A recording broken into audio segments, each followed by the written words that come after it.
Your Majesties, welcome back to this quick one.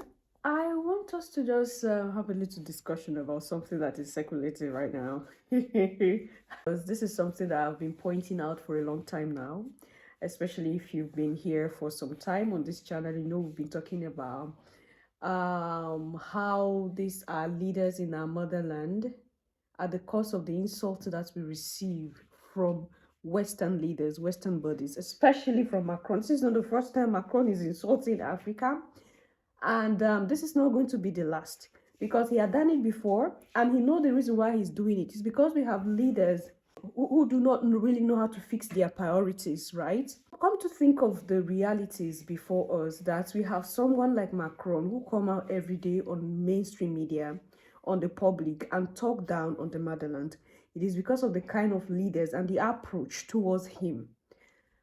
I keep saying it, that the way which we look at the Europeans and the American bodies as saviors is going to turn back to haunt us tomorrow. And it has started haunting us for a fact. Because we don't see anything good in our region, we don't see anything good without connecting to Europe and America. We think that without having something to do with these foreign bodies, we can't succeed. Your Majesties, but the Sahel have proved us wrong for all these years that they have kicked out these puppet masters and this so-called democracy leadership that we have. Anyway, I have a video about democracy which might be up maybe within the week or next week, whether democracy is really good for us or not. It is because of democracy that we have people like Macron who come out publicly and insult us without blinking an eye. Okay? Now, we have a situation in Africa whereby our leaders jump over everything they see that seems to be good. Seems to be good. Now, they do not take time to check the condition of this thing that seems to be good. Will this thing have an adverse effect on my people? Is this an indirect insult on my nation or my sovereignty? We don't look at it that way. Just because some countries in the motherland that France have a hold on, he's saying, France, leave us alone. France, leave us alone. Macron has gone to the... You know, I keep telling you that this guy is so frustrated, right, at this point.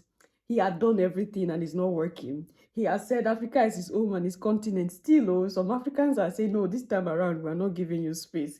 He had tried everything he can. It's not just working.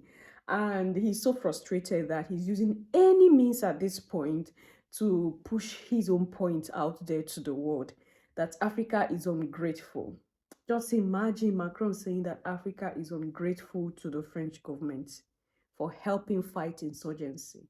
Now, the first thing that comes to mind is, I'm going to roll in the clips, but I just want to put in, like, giving my 2 cents about this whole situation because this is annoying and it's an insult on the whole continent, like at large. Okay? If we do not take this seriously, this guy will keep coming out again and again to insult the motherland without shaking because he knows he will come and say anything and nobody will ask him question. But I'm just happy that we have two countries who have retaliated. And if all the countries in Africa would retaliate to this very statement of this man, other leaders will learn that Africa is a sovereignty of her own. Africa was leading, like, we birthed civilization. So why should we be so timid at this point that we allow leaders of so-called civilized world come out and insult us just because of puppet leaders that we have in the continent of Africa? Macron insulting Africa that Africa is not grateful. It pushes your mind to the realities that are before our faces, and we keep pointing out here on this channel that the world has given everything, sorry, Africa has given everything to the world, but the world had paid back with ungratefulness, and France in particular. Now, when you check the countries that French had colonized, you discover that the way they even deal with these countries, I'm not saying America is better. I'm not saying that the British government is better, but the French governments are so deadly and destructive that wherever they go to, they milk to the latter. They don't care whether that nation survives or not. And it's not because of the lives of Africans that they sacrificed during the war. Remember where they took a lot of Africans from Africa here to go and fight their war. For them, a lot of Africans lost their lives. in the name of fighting for the French government. And this is a French leader coming out boldly to tell us that we are ungrateful, that they are fighting insurgency, and we still do not appreciate them for that. We are kicking them out of our nation, Your Majesties. Talking about insurgencies, we know how these insurgencies are in the motherland. It is this same government, these same superior bodies, the French government, the American government, the British government, the German government, all of them, you can name them one at a time. They are the ones that are responsible for all the insurgencies in the motherland. Your Majesties, whichever region that they are, there is always a problem. And having insurgencies in different parts of the continent is a strategy for them to keep milking out resources. They are the ones that fund these insurgencies. They are the ones that pay. Your Majesties, I have a video for today, but I just want us to have this quick one. The next video that will come up is about NGOs. You see how this same French government, American government, British government are the ones who sponsors NGOs who are feeding the terrorists. These same NGOs are treating the terrorists. They feed them, and it is the same NGOs that transport ammunition to these terrorists wherever they are. That video is going to come up next after this. But anyway, it's supposed to come up today, but with the way this is coming up, and a lot of you are like, something is going on, sending me emails and videos about this issue, I say maybe we'll talk about this first. But I'm going to leave you with some of the informations. We're going to listen to some political analysts give their own view about the situation, and then you leave your thoughts and opinion there at the section, Your Majesties. French President Emmanuel Macron is facing criticism for his recent comments defending the presence of French troops in Africa. France is in the process of withdrawing troops from Chad and several other countries.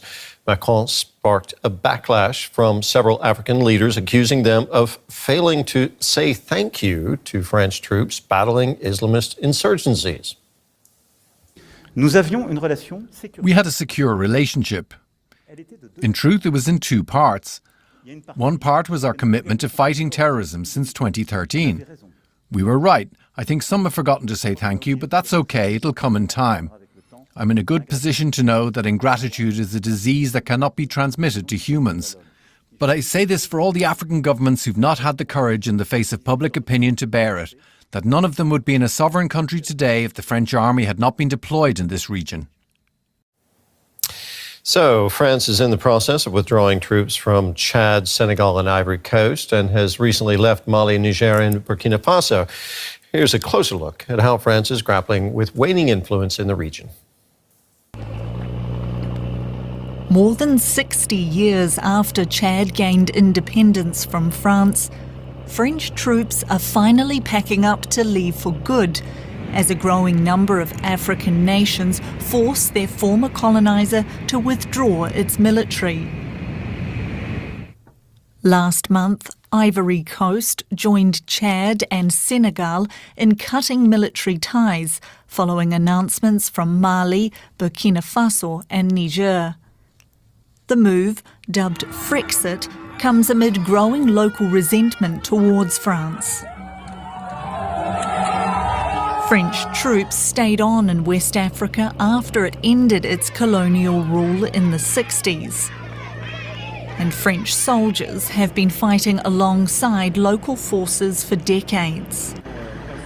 But critics say they've had little effect in deterring security threats and militant groups in recent years. Military coups in Mali, Burkina Faso and Niger have also sped up the withdrawal of French forces. Troop numbers are estimated to have dropped by around 70% since 2021. France still maintains a large military base in Djibouti, East Africa, where President Emmanuel Macron visited last month. But its exit elsewhere has seen countries look for other international support, with Russian mercenaries now operating in the region. French forces are likely to be almost entirely out of West Africa by the end of the year, signalling a significant shift in its influence over its former colonies. I saw a video from Emmanuel Macron, and that he was saying that Africans should be grateful not to be sending the French forces in their country, that we Africans owe it to France, that we should be grateful for them protecting us in our own continent, right? I want to believe him. This may sound strange to you guys, right? Because if you remember what France did to Africa during the first Berlin conference that took place in the 18th and 19th century, France was one of the countries that chose to make sure that Africa is balkanized into multiple small fiefdoms so that they can execute their divide and control. They came to sub-Saharan Africa, especially Western Africa, where we have civilization that is far greater and bigger than that of the entire France. For centuries, we have established kingdoms from Al-Waletain to Ghana to Mali to Songhai to Sokoto Caliphate, and several other strong establishment and civilization, from Nox civilizations to Benin civilization to Oyonle civilization. Yet Macron said that we should be grateful to them for balkanizing us into pieces. So why can't we be grateful to them? Remember again, in the First World War, the same France came to Africa, especially West Africa, and packed our grandparents, put them on the front line, and make them killed in the name of trying to save the French Empire. At the end of the day, what they have done is to pack them and come and dump them in place in Nigeria here called Lokoja. Some of them even ended up dying there without even identifying where is their own sources or their own roots in Nigeria. And that's how they ended their lives, as mercenaries, used and dumped. So why can't Africans be grateful to France?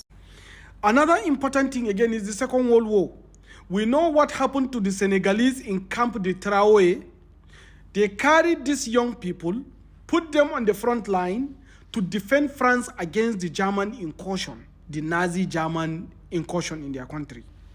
After the victory of the Allied forces, they brought them back into Senegal, dumped them in the camp called Traoré, and used armored cars to bomb and kill and destroy all of them. A massacre that ended up killing over 1,000 people that were picked to go and defend France and bringing them back into their country to come and get killed. And part of the soldiers that were killed in Camp de Traoré were many from Niger, from Mali, from Burkina Faso, from Cote d'Ivoire, from Nigeria, and several other places. That is France for you. Why can't we be grateful to France?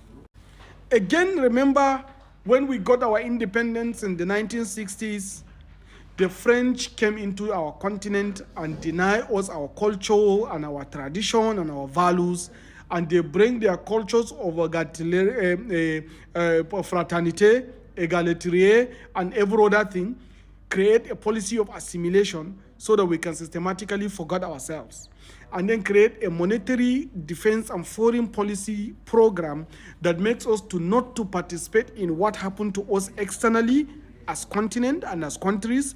And also we don't have control over our money. We are forced, the CFA was forced to us on our throat so that we don't have opportunity to grow our economies, and our natural resources was completely denied by the France against us, so that we cannot be able to use our natural resources to grow. That is France for you.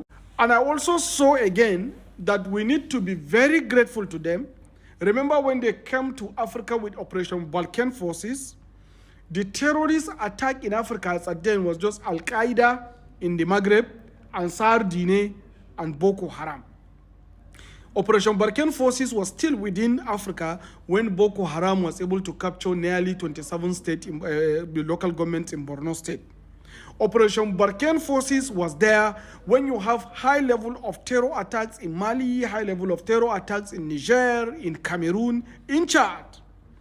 In fact, The Global Terrorist Index, when you check the record, you see that before Operation Barkhane forces came to Africa, the terror index was just 16.